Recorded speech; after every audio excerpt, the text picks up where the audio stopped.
Oke Pak.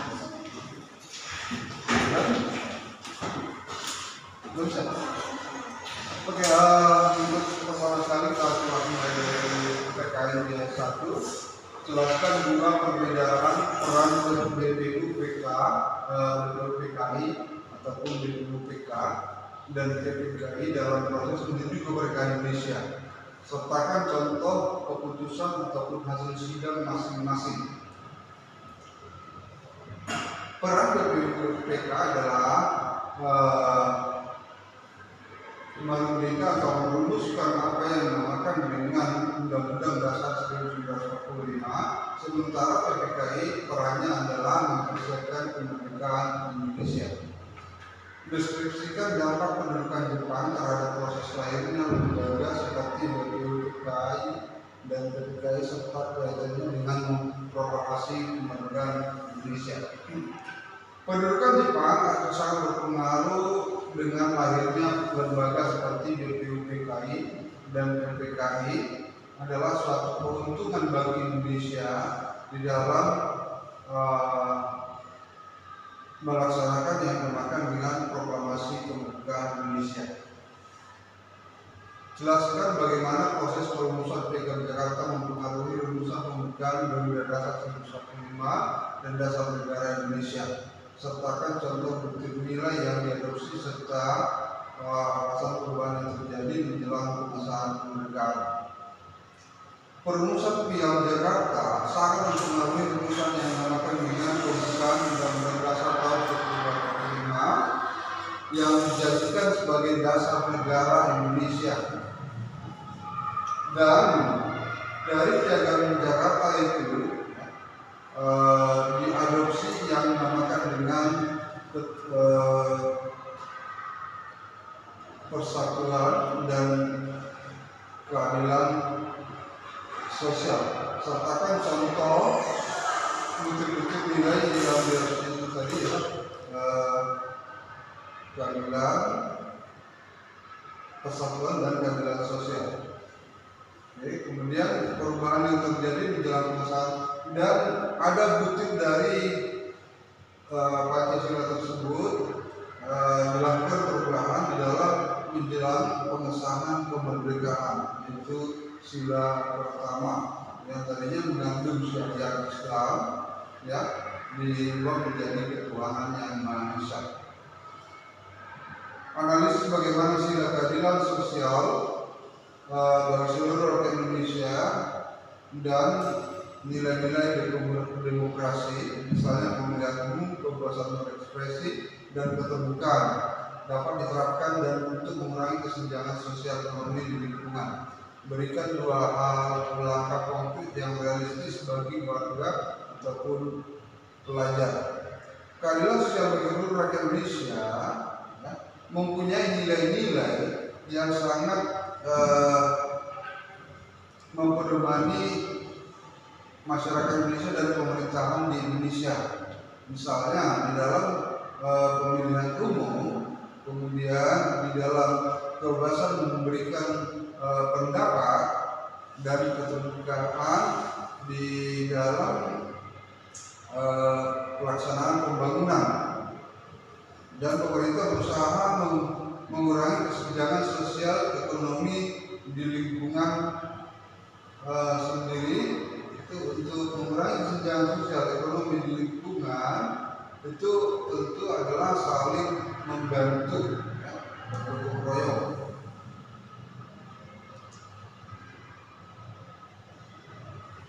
Nomor 5, jelaskan bagaimana pendudukan Jepang pada awal tahun 1942 mengubah landscape politik di Indonesia dan bagaimana perubahan ini dimanfaatkan oleh gerakan nasionalis.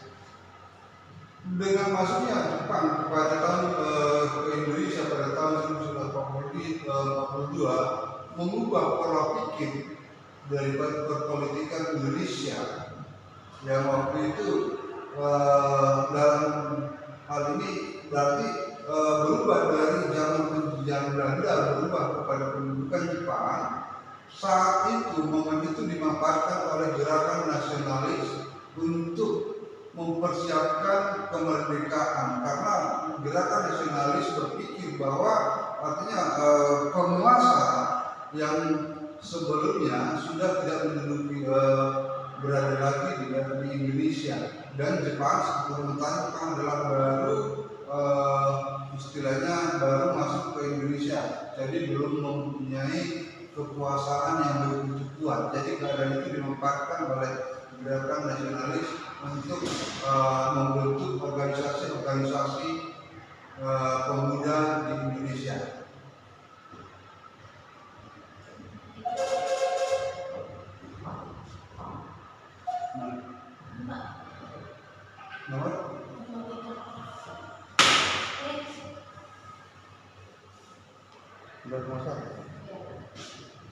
Gunakan sifat komutatif untuk menilai apakah 3/5 kali minus 4 sama dengan. Jadi kalau kita kalikan ya sebenarnya ini hanya bertukar tempat untuk perhitungan singkatnya ya. Untuk perhitungan tempat berarti ini 3/5 dikali minus 4, ini hasilnya adalah minus 12/5. Kalau kita tukar tempat minus 4 menjadi 2, maka minus 4 dikali 3/5 tetap saja sama, hasilnya menjadi minus 12/5. Terapkan sifat distributif perkalian terhadap pengurangan. Dalam hal ini uraikan langkah dan sederhanakan hasilnya. Untuk menggunakan distributif berarti kita mendapatkan hasilnya ini menjadi 3/4 dikali 2 dikurang 3/4 dikali setengah, sama dengan 6/4 dikurang 3/8, atau sama dengan 12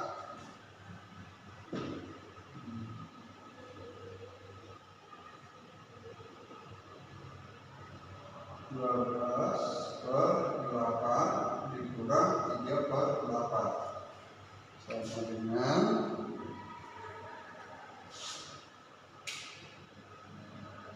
9/8 atau 1/8. Jelaskan prosedur untuk membagi dua pecahan AB berbanding C per D dengan menggunakan konsep kebalikan atau resiprokal. Sertakan contoh perhitungan numerik dengan sederhana untuk menunjukkan setiap langkah. AB A per B dibagi C per B itu boleh kita tuliskan menjadi A per B dikali B per C. Hasilnya adalah AB per BC. Kalau kita buat contoh perhitungannya, misalnya 1/4 dibagi 2/5, ini adalah hasilnya adalah 1/4 dikali 5/2 sama dengan 5/8.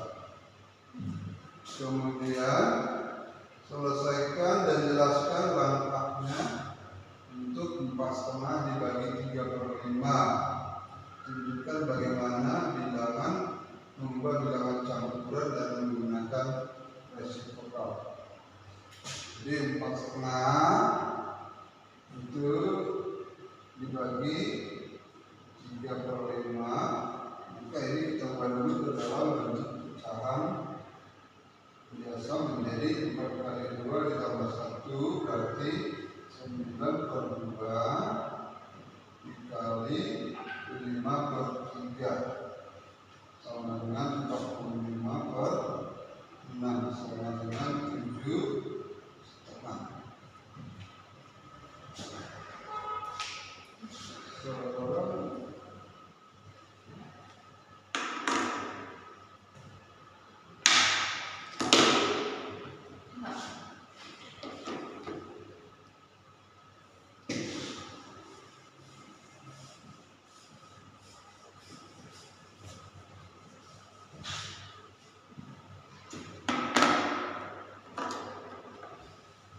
Seorang siswa menghitung 0,004 dibagi 1000 dengan langsung membagi 4/1000, lalu menempatkan 4 angka 0 di belakang sehingga menjadi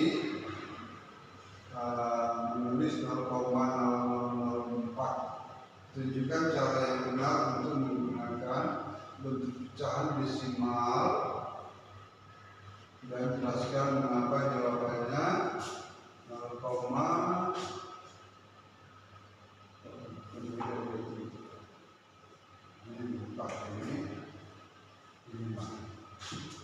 ya, jadi untuk hasil daripada 0,004 dibagi 1000 adalah 4 per, kalau 3 di belakang koma itu menjadi 4/1000, ya, 4/1000 dikali 4/1000 dikali 1/1000 sama dengan 4/1 juta. Maksud 1 juta itu sama dengan 0,00004. Jadi harus 5 di belakang koma.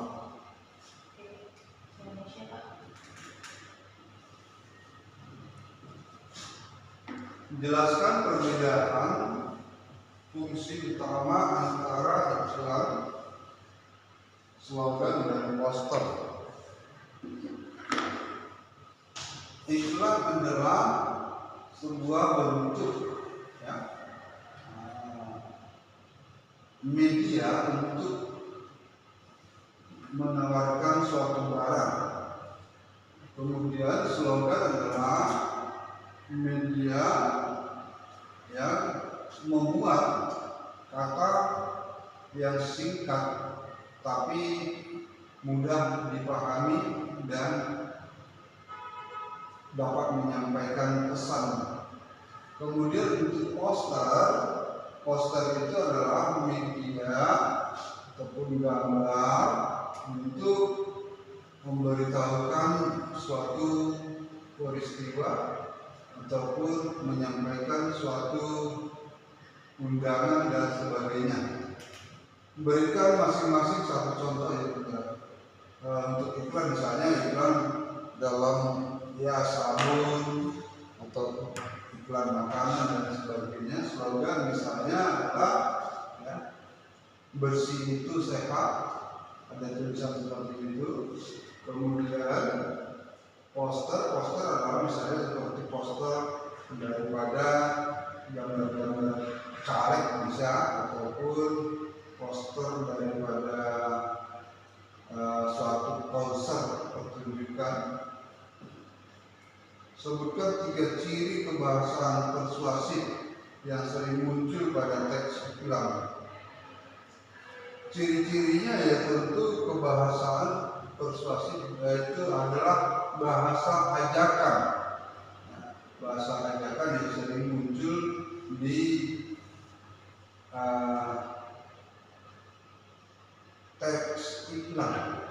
Misalnya seperti ayo berkunjung atau ayo berbelanja di toko kami, atau gunakan sabun merek ini. Misalnya, jadi bahasa yang digunakan itu adalah bahasa ajakan atau persuasif. Tunjukkan frasa yang sesuai untuk tiap ciri. Jadi kalau bahasa tadi gunakan sabun, gunakan di situ adalah kebahasaan, ciri bahasa yang kita lihat di sana adalah mengajak.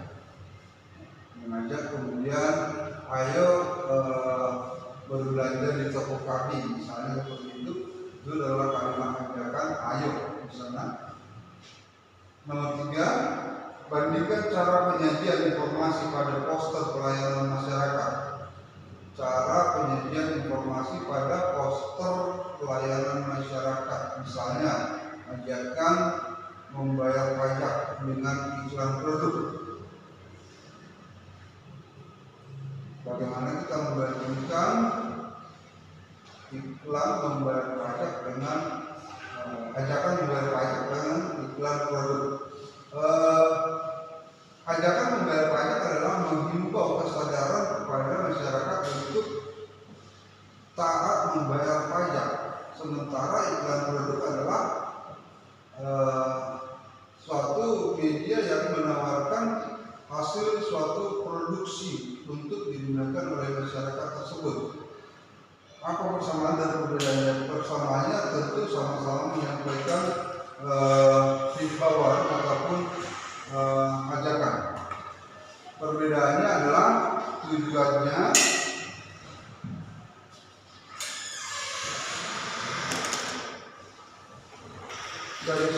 dari segi tujuan, tentu tujuannya sudah berbeda. Seperti tadi untuk membayar pajak dan diminta kesadaran.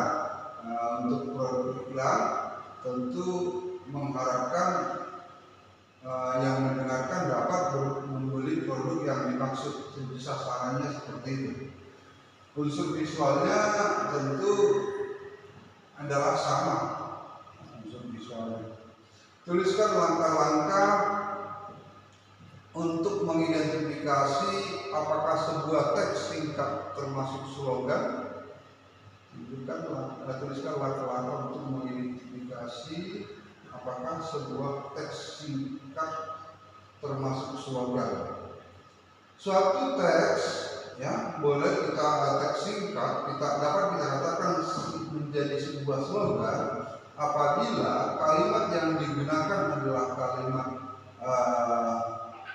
mudah diterima atau mudah diingat oleh pembaca dan dapat dengan utuh menyampaikan pesan yang dikehendaki. Yaitu cara kita mengidentifikasi apakah sebuah teks itu adalah termasuk slogan. Buat satu kalimat slogan bertema menjaga kebersihan sungai yang memenuhi ciri-ciri singkat, mudah diingat dan mengandung ajakan. Jelaskan mengapa kalimatmu memenuhi 3 ciri tersebut. Tentu ciri yang dimaksud adalah singkat, mudah diingat dan mengandung ajakan. Ya, contohnya adalah ini menjaga kebersihan.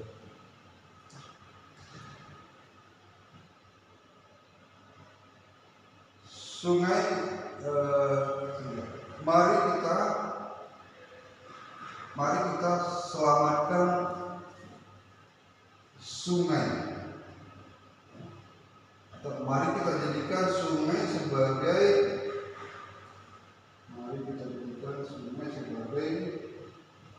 kekayaan. Mari kita jadikan sungai sebagai kekayaan. Jadi itu bisa kita katakan mengandung kalimat ajakan dan mudah diingat dan singkat.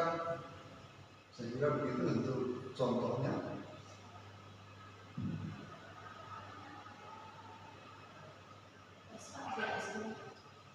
Jelaskan 2 langkah konkret untuk beralih dari energi berbahan bakar fosil ke energi baru terbarukan di tingkat rumah tangga.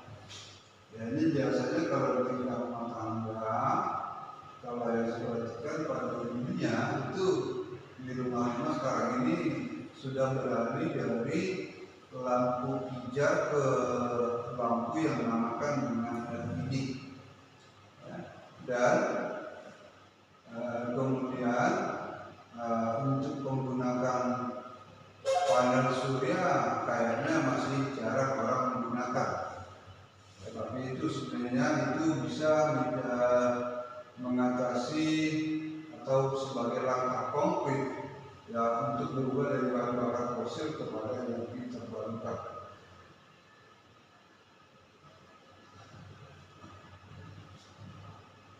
Nomor 2, sebuah desa pesisir kerap diterjang abrasi. dan ombak besar. Uraikan juga solusi berbasis abu-abu dan hijau. Ini maksudnya abu-abu membangun tembok-tembok pemecah ombak, tembok-tembok pemecah ombak. Dan hijau ini maksudnya adalah menanam pohon-pohonan di pinggir pantai yang pada umumnya kita sebut dengan hutan mangrove.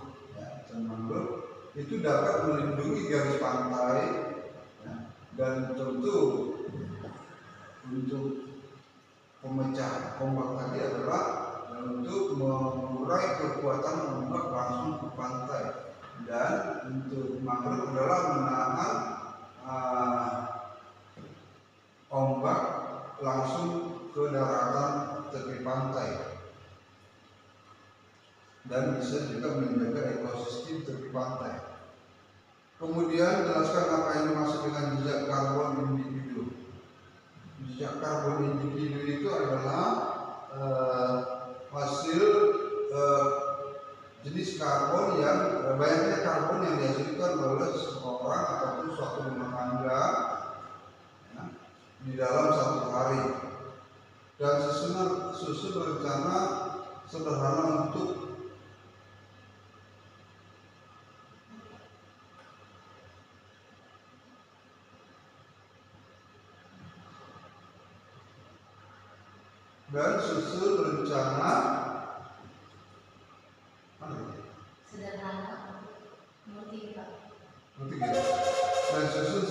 sederhana untuk menurunkannya dalam kegiatan harian siswa selama 1 minggu.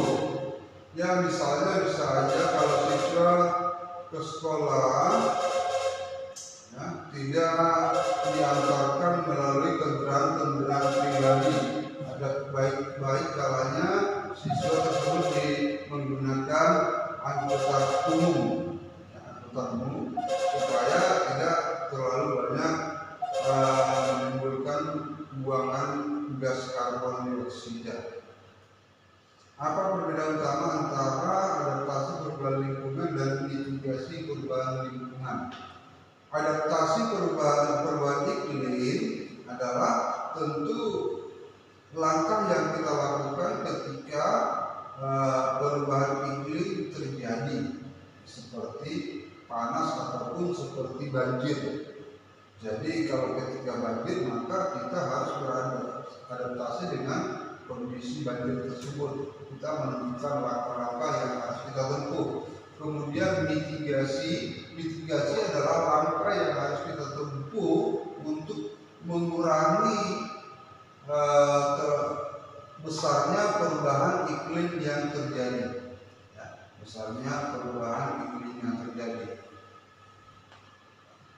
Berikan masing-masing satu contoh yang tindakan relevan. Contohnya adaptasi seperti tadi adalah mendirikan tanggul-tanggul kalau di tepian sungai. Kemudian kalau mitigasi adalah menanam pohon mangrove ataupun melakukan reboisasi. Jelaskan 2 langkah terencana untuk meminimalkan kerugian pasca panen akibat peningkatan cuaca ekstrim. Langkah terencana untuk meminimalkan kerugian pasca panen, maka kita harus mengantisipasi tanaman yang kita tanam adalah bisa memilih tanaman yang tanaman tahan panas, ataupun tidak terlalu sangat terpengaruh oleh panas. Kalau badai atau hujan lebat, tentu tanaman yang kita pakai atau tanam adalah tanaman yang agak tahan diterpa angin ataupun badai. Itu yang harus kita lakukan. Jadi kita harus benar-benar memperhatikan perubahan iklim yang sedang terjadi untuk dapat melakukan kegiatan untuk mengatasi kehidupan kita.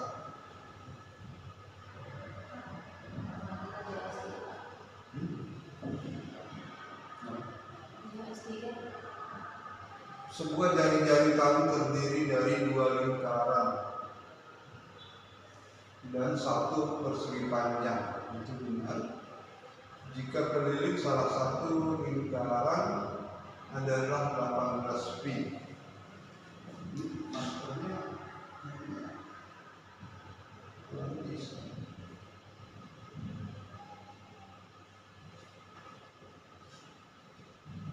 Tentu luas tahunnya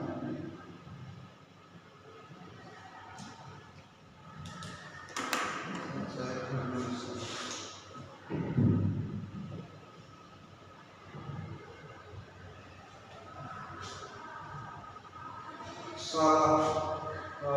Jika keliling salah satu lingkaran adalah 18 pi, berarti kalau kelilingnya ini 18 pi, maka panjang daripada persegi panjang ini adalah 18 pi.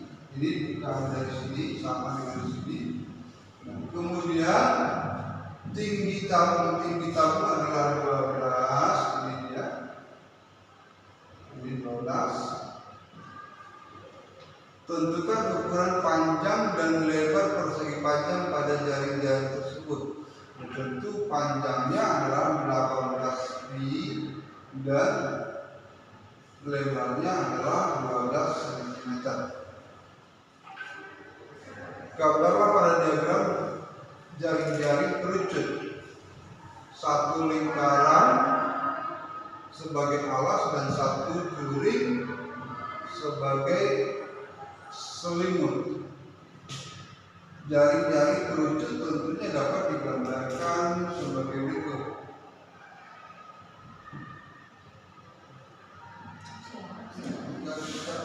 Kita ditekan juga begitu.